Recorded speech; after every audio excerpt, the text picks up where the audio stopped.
గత కొన్ని రోజులుగా నల్గొండ జిల్లాలోని రైతుల వ్యవసాయ పొలాల వద్ద గల ట్రాన్స్ఫార్మర్లను డ్యామేజ్ చేసి అందులో గల కాపర్ కాయిల్స్ ఆయిల్ దొంగతనాలకు పాల్పడుతున్నట్లు ముఠాను నల్గొండ జిల్లా పోలీసులు అరెస్టు చేయడం జరిగిందని జిల్లా ఎస్పీ శరత్ చంద్ర పవార్ వెల్లడించారు. గురువారం నల్గొండలో ఏర్పాటు చేసిన మీడియా సమావేశంలో ఎస్పీ మాట్లాడారు. గురువారం నల్గొండలో ఏర్పాటు చేసిన మీడియా సమావేశంలో జిల్లా ఎస్పీ శరత్ చంద్ర పవార్ మాట్లాడుతూ గత కొన్ని రోజులుగా నల్గొండ జిల్లాలోని వాడపల్లి, అడవిదేవులపల్లి, మిర్యాలగూడ, వేములపల్లి, త్రిపురారం, నిడ్మనూర్, తిప్పర్తి, నల్గొండ, నకరేకల్, చిట్యాల పోలీస్ స్టేషన్ల పరిధిలోని వ్యవసాయ పొలాల వద్ద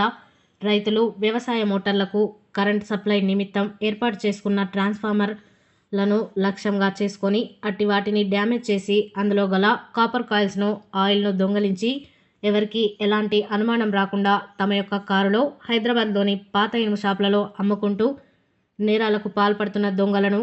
పోలీసులు అరెస్ట్ చేయడం జరిగిందని తెలిపారు. మిర్యాలగూడ డీఎస్పీ కె రాజశేఖర్ రాజు పర్యవేక్షణలో Miryalaguda rural CI K Veerababu ఆధ్వర్యంలో వాడపల్లి ఎస్ఐ సిబ్బంది, టాస్క్ ఫోర్స్ సిబ్బంది సమన్వయంతో ఇట్టి నేరాలకు పాల్పడుతున్న నేరస్తులను పట్టుకొని పలు నేరాలు ఛేదించి